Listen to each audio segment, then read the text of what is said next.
This morning, she filled out her ballot at the Huntington College. Now, the Wilcox County native hit a number of other spots across the state hunting for Election Day votes across Alabama the last 2 days, including a Hoover barbecue restaurant earlier today. Now, Ivey is seeking her first election as governor after taking over the office in April 2017 when Robert Bentley resigned in the middle of an impeachment scandal.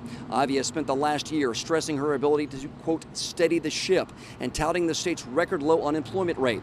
Since launching her campaign last June, she has raised and spent as much as her 3 GOP challengers combined. Now, Ivey's campaign and her election watch party will begin when the polls close at 7 o'clock inside the Renaissance Hotel here in downtown Montgomery. One of her top competitors is gearing up for an election watch party of his own about 3 hours north of here. Our own Jeff Eliasoff is covering Huntsville Mayor Tommy Battle's campaign. Set the scene for us, Jeff.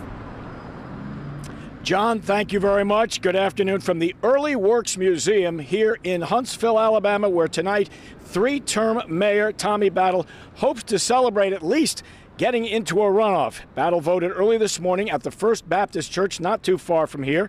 Battle won his 3rd term in 2016 with 83% of the vote. He's risking some of that political capital by saying the entire state needs the kind of growth he has brought to Huntsville. One of his familiar themes is job creation, and he says 62% of the new jobs brought to Alabama in the last 10 years have been in Huntsville, where growth has been explosive and the economy is strong. He expressed disappointment that incumbent Governor Kay Ivey chose not to debate her Republican opponents before tonight's primary.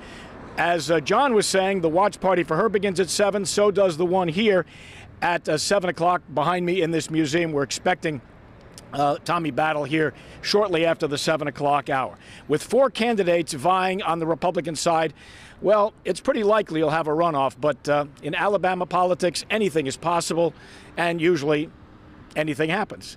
Reporting live in Huntsville, Jeff Eliasoff, WVTM 13. Scott Dawson also vying for a spot on the November Republican ballot. WVTM 13's Marley Martinez continues our team coverage live from Hoover. Marley?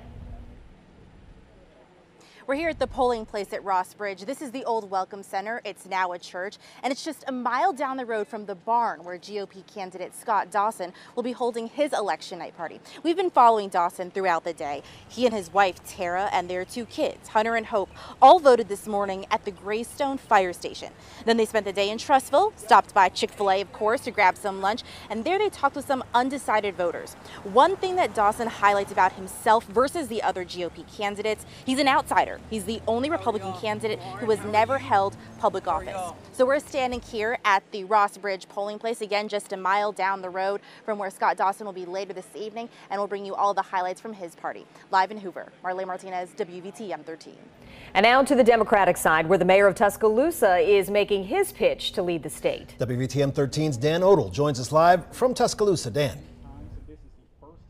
Well, we're here at the River Market in Tuscaloosa, the Walt Maddox Election Night Watch Party headquarters, and we're expecting a couple hundred people to be here later tonight. Right now, just reporters and media gathering. Otherwise, it's fairly quiet here. Maddox and his family voted this morning at the Phelps Activity Center here in Tuscaloosa.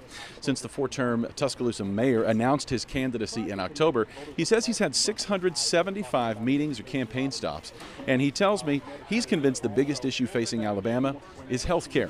As for voter turnout today, Maddox campaign volunteers across the state have reported generally low numbers, but Maddox says he's not concerned about that.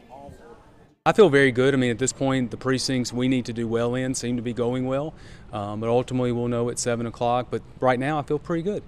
Candidate Walt Maddox is holding his election night party. Maddox spent some time here this afternoon rehearsing for tonight, and he's also been on the phone talking to volunteers today, making what he calls pump-up calls. We'll talk more about that coming up at 5. Right now, the mayor is doing his day job. He's in a city finance committee meeting, and then he has a city council meeting coming up tonight at 6. After that, we expect to see him back here at his watch party headquarters. So that's it for now from Tuscaloosa. Let's send it to Larissa Scott at Sue Bell Cobb's headquarters. Larissa?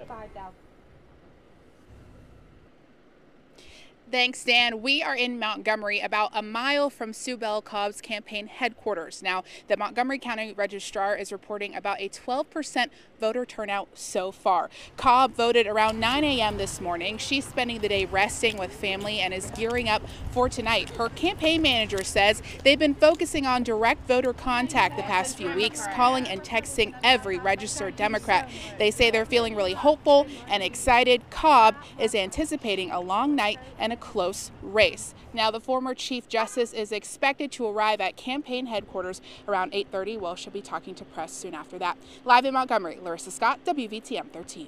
And a former state lawmaker also trying to make his way to the State House. WVTM 13's Mary O'Connell continues our team coverage now from Birmingham with the James Fields campaign. Here at the Birmingham Botanical Gardens, we've watched people slowly file in here to cast their vote, but later on today, we'll be heading down to 5 Points south to join the James Field campaign. And I talked to the Democratic candidate just about an hour ago. Fields says that they've done all that they can do at this point, and they're feeling pretty good. Fields told me he's got the experience, compassion, and commitment to serve the state, and he says he also understands how the state legislature works. Fields was formerly a state representative for District 12, and when he was elected, he became the first African-American candidate elected in Coleman County. He tells me that one of his top priorities if elected governor is education, and he says we need to invest so every child has access to a good quality education. Now, Fields calls himself a candidate that can bring people together, much like his campaign slogan, which is Move Alabama Forward. And later on tonight, his watch party will be at Sleek and 5 Points South, kicking off at about 6 o'clock. In Birmingham, Mary O'Connell, WVTM 13.